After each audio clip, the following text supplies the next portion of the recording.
In 2011, 23 DEVGRU operators fast-roped from modified Black Hawk helicopters into a walled compound in Abbottabad, Pakistan, and killed the most wanted man on Earth. The footage leaked within hours. The press conferences started the next morning. SEAL Team 6 became a household phrase in the United States overnight. A brand name, a movie franchise, and eventually a shelf of best-selling books at every Barnes & Noble in America. But here is something that almost nobody outside of Fort Liberty and the Pentagon talks about. While DEVGRU was executing the bin Laden raid on that moonless night in May, Delta Force operators were running simultaneous missions in the same Afghan theater that remain classified to this day. Operations so sensitive that the operators involved will likely never be identified, never write memoirs, and never sit across from Anderson Cooper under studio lights for a prime time interview. Within the Joint Special Operations Command, the people who actually assign these missions, the generals and intelligence officers at Pope Army Airfield who decide which unit gets the call, have a saying that has circulated through special operations culture for decades now. Delta does the job. The SEALs write the books.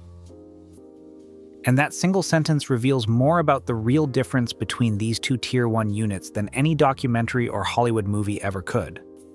So what actually separates America's two most elite special operations units? And why do the people inside JSOC, the men and women who have watched both organizations operate for 20 years of continuous combat, consistently give the edge to the unit that the average American has never even heard of? The first and arguably most important difference between Delta Force and DEVGRU starts long before either unit ever conducts a single operation. It begins with who they allow through the door. DEVGRU draws exclusively from one talent pipeline. Every single operator in the Naval Special Warfare Development Group came through the SEAL community. They survived BUDS training on the beaches of Coronado, California. They earned their Trident pin. They served on a SEAL team for a minimum of 2 full operational deployments, often to Iraq or Afghanistan. Only then were they invited to attempt Green Team selection for the development group. The talent that comes through that pipeline is legitimately world-class. Nobody disputes that the SEALs produce exceptional warfighters, but the pipeline is also narrow by design. Every DEVGRU candidate comes from the same institutional culture, the same training doctrine, and the same operational mindset that Naval Special Warfare has instilled in them since day one. Delta Force takes a fundamentally different approach, and that difference traces back to the unit's founding.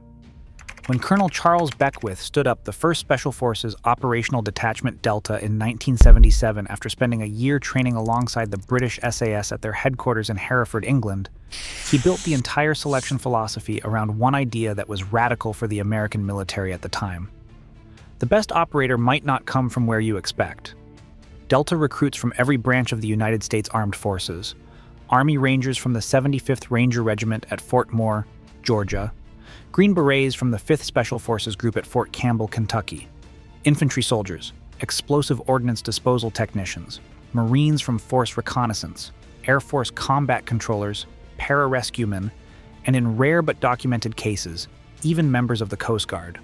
A single Delta selection class gathering at the Pine Barrens near Camp Dawson, West Virginia, might include a Special Forces weapons sergeant who spent 3 years embedded with partner forces in Colombia, a Marine raider who just finished a rotation in the Philippines, a Ranger team leader who has cleared more rooms in Mosul than he can count, and a combat controller who has been calling in close air support since his first deployment at age 23. That diversity of background is not a side effect of how Delta runs selection. It is the entire strategic advantage. When you pull candidates from every branch and every operational specialty across the Department of Defense, your finished operators bring different tactical perspectives, different institutional knowledge, different problem-solving instincts, and different lived experiences under fire. DEVGRU's bench of operators is deep and extraordinarily talented, but it is fundamentally one flavor. Delta's bench looks like an all-star team assembled from every corner of the American military.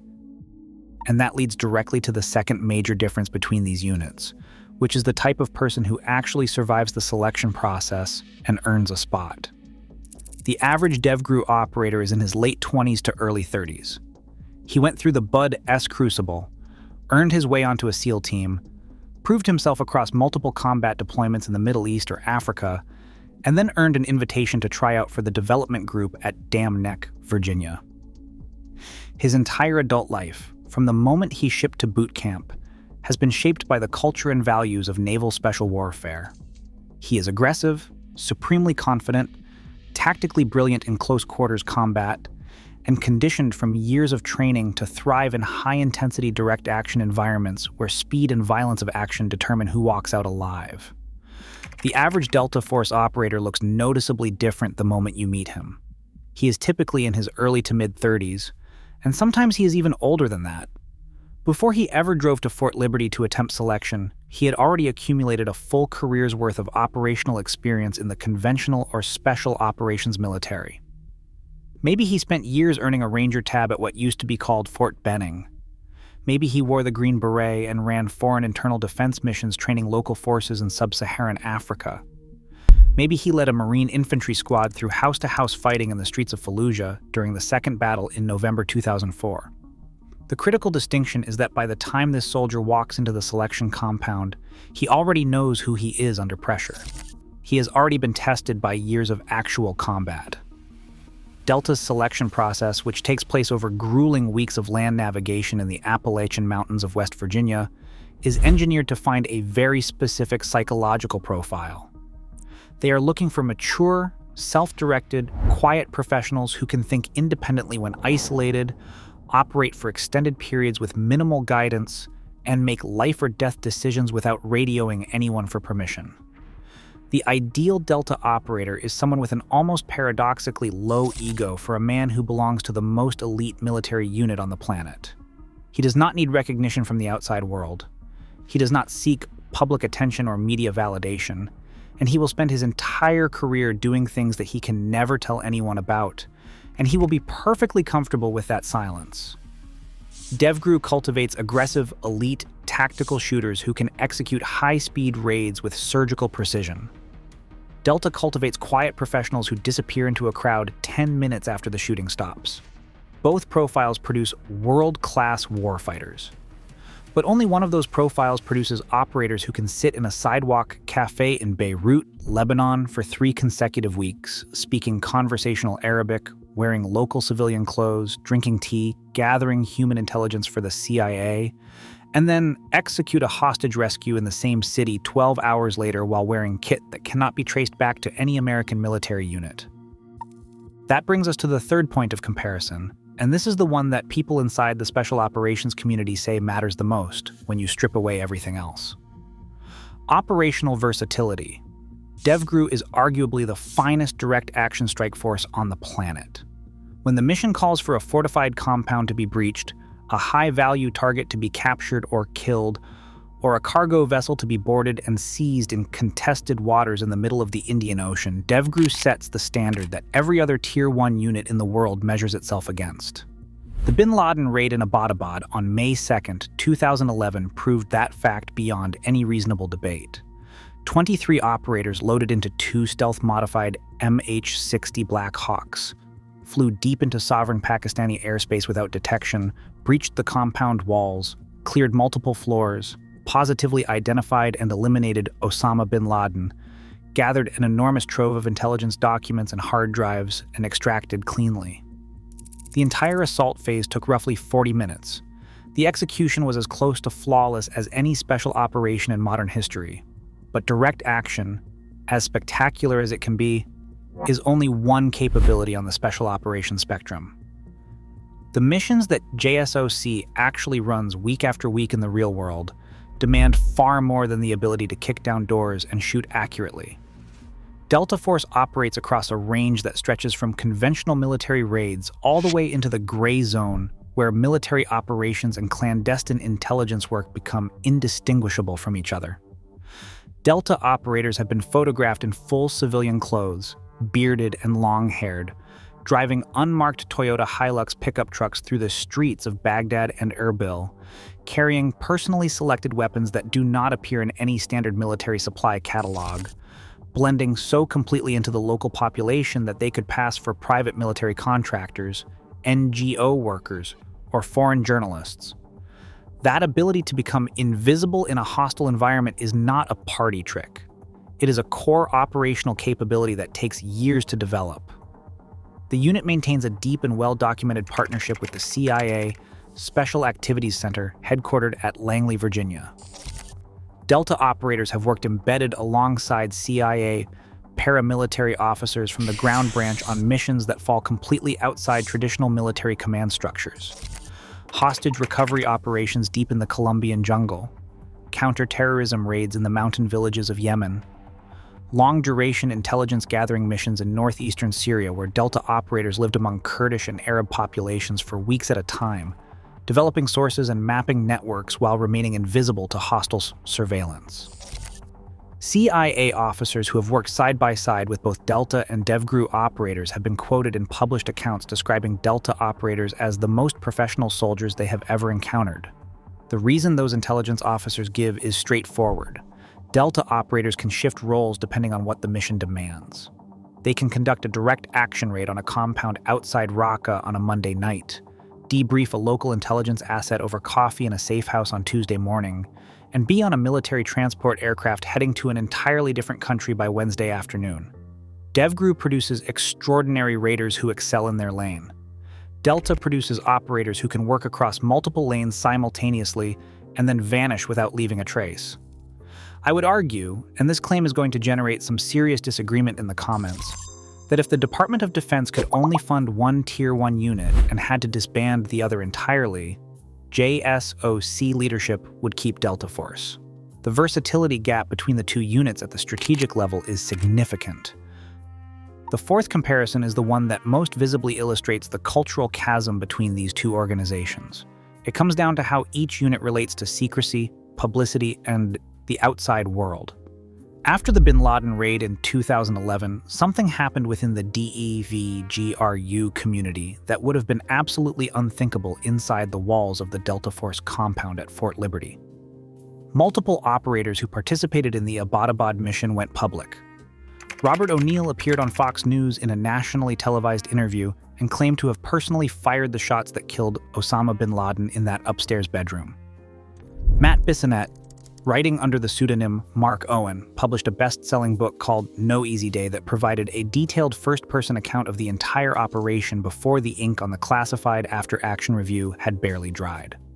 Marcus Luttrell, while technically a conventional SEAL rather than a DEVGRU operator, had already built a template for SEAL public visibility years earlier with Lone Survivor and its subsequent film adaptation starring Mark Wahlberg, creating a media pathway that the broader naval special warfare community increasingly followed. The books hit the New York Times bestseller lists. The television interviews accumulated millions of views across cable news and YouTube. The SEAL brand evolved into something that transcended the military entirely and became embedded in mainstream American popular culture, complete with branded merchandise, energy drinks, and motivational speaking tours. Delta Force watched all of this unfold from Fort Liberty and said absolutely nothing in response, because silence is precisely what Delta Force does. The unit's culture of operational security is not simply a top-down policy enforced by commanding officers threatening punishment. It is a deeply internalized value system that begins during the psychological screening and selection and becomes part of the operator's identity over the course of his career. Delta operators do not discuss their missions with their own families at the dinner table in Fayetteville, North Carolina. They do not attend veteran reunions wearing unit challenge coins or branded baseball caps. Many retired Delta operators cannot even acknowledge to casual acquaintances that the unit they served in officially exists. When they leave the compound at Fort Liberty for the last time, they do not write tell-all memoirs. They take quiet security consulting positions with defense contractors, or they disappear completely into the civilian world, and their neighbors never learn what they spent 20 years doing. The running joke inside the JSOC headquarters building at Pope Army Airfield, and it has been repeated enough times that it functions more as a cultural observation than a punchline, is that the only reason the American public knows DEVGRU exists at all is because the operators themselves keep telling everyone. Delta's institutional anonymity is not a limitation or a quirk. It is a tactical advantage. An operator whose face has never been photographed and whose name has never appeared in print cannot be identified by a foreign intelligence service, cannot be targeted for recruitment or blackmail, and cannot become a political or operational liability for the command. That cultural divide reflects something even deeper about how these two organizations understand the fundamental nature of their work. DEVGRU treats successful operations as accomplishments worthy of recognition and pride, which they absolutely are. Delta treats successful operations simply as work that was completed. The mission is what mattered. The individual operator is irrelevant. The fifth and final axis of comparison operates at the strategic level, above the tactical details, inside the decision-making rooms where JSOC leadership determines who gets sent where. Within the command's internal structure, both Delta Force and DEVGRU officially hold Tier 1 status. On paper and in doctrine, they are co-equal. Both fall under Joint Special Operations Command, JSOC, at Fort Liberty. Both units receive priority access to the best equipment, the best real-time intelligence feeds from the NSA and the CIA, and the most advanced training infrastructure available anywhere in the world. Delta maintains approximately 250 to 300 operators on active duty at any given time. DEVGRU fields a slightly larger force of roughly 300 to 400 operators. Multiple published accounts from investigative journalists who have spent years covering JSOC, most notably Sean Naylor in his comprehensive book Relentless Strike, indicate that Delta Force has historically received first refusal on the most politically sensitive and strategically consequential missions in the command's portfolio. When the operational stakes involve potential diplomatic catastrophe, when the mission demands the absolute highest standard of operational security, and when failure would create the kind of international crisis that lands on the president's desk in the White House Situation Room, the tasking has consistently gone to Delta. The Venezuela extraction operation stands as one example that has entered the public record. When American interests required the extraction of a foreign head of state from a rapidly deteriorating situation on the ground, that mission went to Delta Force operators working in close coordination with CIA intelligence assets positioned throughout Caracas. The reasoning, according to people familiar with how JSOC leadership thinks about mission assignment, is that Delta's particular combination of operator maturity, demonstrated discretion, comfort with ambiguity, and proven ability to operate in environments where the rules are unclear makes them the lowest risk option for operations where a single visible mistake could trigger an international incident, a diplomatic rupture, or an armed confrontation between nation-states. DEVGRU can absolutely execute high-profile strike operations with devastating precision. The Abbottabad raid removed all doubt on that score. But when the mission requires operators to think like diplomats in one moment, gather intelligence like trained espionage officers in the next, fight like Tier 1 soldiers when the situation demands it, and do all three within the same 72-hour operational window, Delta Force is the unit that receives the phone call. So where does all of this leave us? DEVGRU is a phenomenal military organization. Dismissing their capabilities or diminishing their contributions to 20 years of continuous counterterrorism operations would be disrespectful and factually wrong. And anyone who has studied the Abbottabad raid footage or examined their maritime interdiction operations conducted from Navy vessels at sea knows that they perform at a level only a small handful of military units in the world can match. But the evidence across every dimension examined here, from the breadth of the selection pool, to the maturity and experience of the finished operator, to the width of operational capability, to the discipline of the secrecy culture, to the missions that JSOC leadership actually assigns when the geopolitical stakes reach their highest possible level, consistently points in one direction. Delta Force, with its roughly 250 to 300 operators working out of a compound at Fort Liberty that the average American does not even know exists, running missions across the globe that may never be declassified in our lifetimes, is the more complete Tier 1 Special Operations unit. Their operators are older, more broadly experienced before they ever arrive, more versatile once they get there, and more invisible after they leave. DEVGRU's greatest advantage is that the entire world knows their name. Delta Force's greatest advantage is that the world does not. If you want to understand how these units actually operate in the field, and why the quiet rivalry between them has shaped the way America fights its most sensitive battles, subscribe to this channel. There is much more to unpack, and the next video breaks down the actual selection process that eliminates over 90% of candidates before they finish the first week at Camp Dawson.